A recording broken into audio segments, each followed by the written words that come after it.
Welcome back, everyone. This is starting chapter 12. Chapter 12 is the introduction to three dimensions. This is all about third semester calculus, and third semester calculus is basically first semester calculus, but in three dimensions instead of just two. So this section 12.1 is just an introduction for that. So let's get started. Three-dimensional coordinate systems. In order to represent points in space, we first choose a fixed point O for the origin, and three directed lines through O. Now I want to direct your attention. Here is a XYZ coordinate system. And you can see we have the regular XY. It looks like it got cut off. Let's fill that in. That's the X coordinate. And then we have a third dimension Z here, coming straight out of the XY plane. And we have the XY planes, as I just mentioned. We can see it. Let's highlight it here. Here is the XY plane. Here's the XZ plane and the YZ plane. And the way we get from a point to a three-dimensional point, which, by the way, we usually write as X, Y, Z. In that order, it is an ordered pair, so it needs to be in that order. And for the point ABC in three space, first we go in the direction of the X-axis. So first we go here, then we go in the direction of the Y-axis, and then we go in the direction of the Z-axis to get to our point. Now, this is called the Cartesian plane when we're in terms of X, Y, and Z. If you remember polar coordinates, there's two other versions of that in three space. We won't be going through that in this video. The Cartesian plane is named after a mathematician by the name of René Descartes. He came up with the coordinate system that we all know, the X and the Y. And he also came up with the three-dimensional version of this as well, which is why we call it the Cartesian coordinate system. And you can see our point right here. And you can see all the various planes that are involved with that, with the ordered triples. So what do graphs or surfaces look like in three space? Well, we'll start with Z equals 3. Z equals 3 is exactly the XY plane, a regular old XY plane, except it is elevated three spaces up into the Z-axis. And you can see it's just a flat plane, but it's been elevated. It's been shifted up three spaces.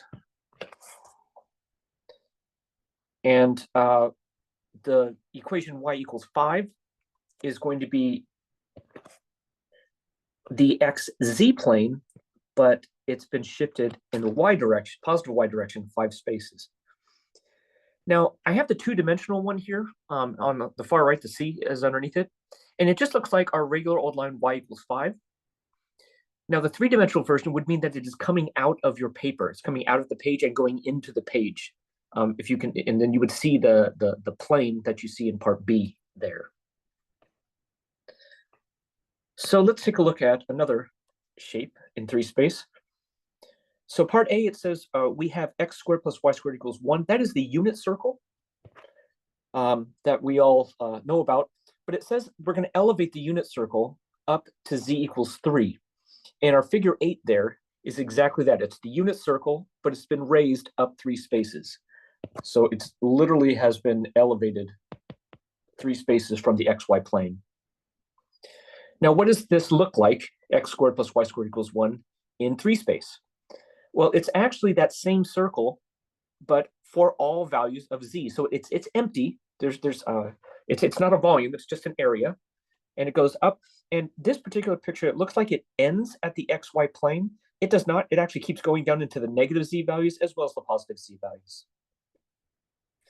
Now, for example 3 that we see here, we have y equals x. I want to show us what that looks like in 2 space.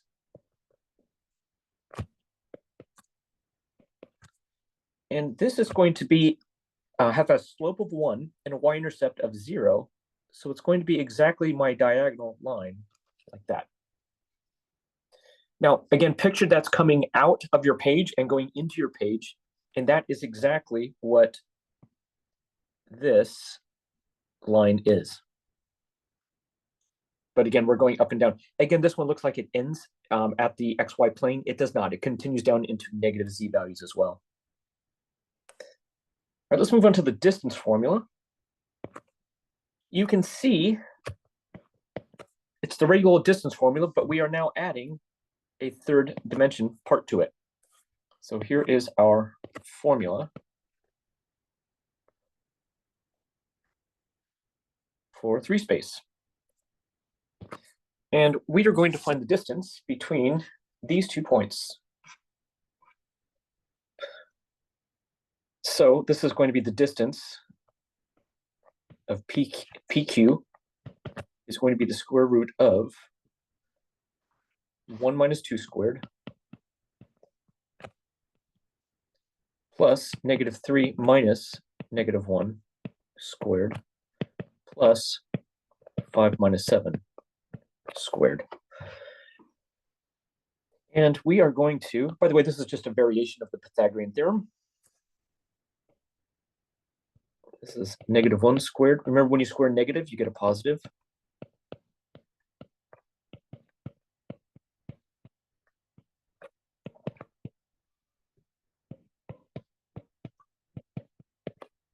You get root 9, which is just 3. So the distance between the point 2, negative 1, 7 and the point 1, negative 3, 5 is exactly a distance of 3. All right, let's move on to spheres. Spheres like a basketball. And we're going to come up with the equation of a sphere with a radius r and a center at h, k, and that's an L, not a 1. So it's a lowercase l. And here's what this looks like.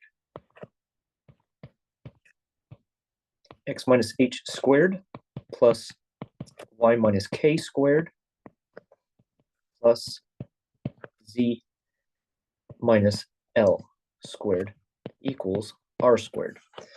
And that is the equation of a sphere with a center of h, k, and l with a radius r. And I have that typed up down here. We can see that right there. Remember, that's an L, not a 1. Now, if we're centered at the origin, it's just x squared plus y squared plus z squared equals r squared, because h, k, and l are all 0 there. All right, let's take a look at this equation, x squared plus y squared plus z squared plus 4x minus 6y plus 2z plus 6 equals 0. And what I'm going to do is something called completing the square. And I'm going to group up my x terms. I'm going to leave a blank. Y squared minus 6y, and I'm going to leave a blank. And z squared plus 2z, and I'm going to leave a blank. And I'm going to actually subtract that 6 at the end of that equation to the other side. And I'm going to start here by completing the square. I'm going to take the 4, cut it in half, and square it. So I'm going to add 4 here. I'm also going to add 4 here to balance the equation. Next up, I'm going to take that negative 6. I'm going to cut it in half, and I'm going to square it.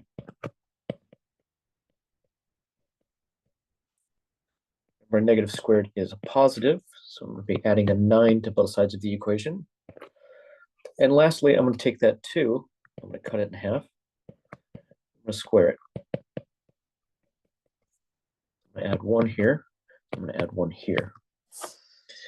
And essentially what I'm going to be, the formula I'm going to be using is I'm going to be using the binomial squared formula backwards.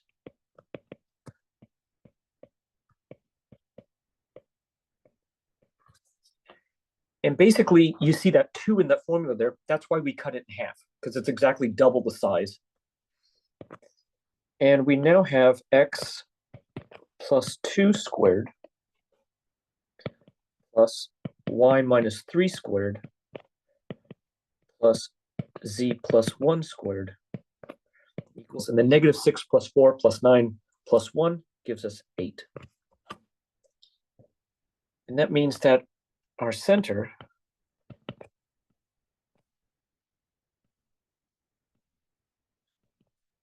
is at the point. Now notice in the orange formula on the top left there, it's minus h minus k minus l. So that means it's all the opposite signs. So this is going to be a negative 2, comma positive 3, comma negative 1 is my center.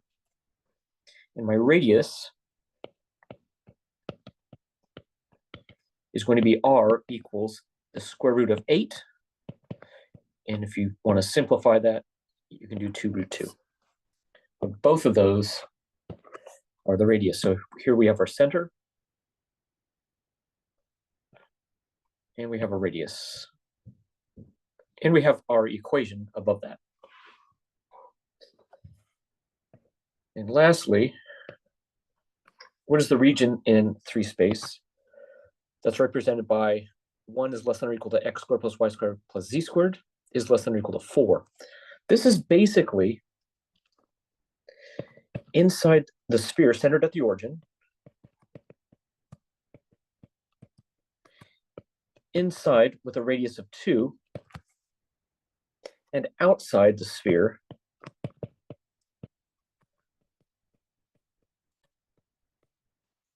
x squared plus y squared plus z squared equals positive 1. So the volume of interest in this case is actually, oops, there we go, is actually all this here. And so it's like a hollow bowling ball, as it were. So it's all this volume all the way down, ending up with a radius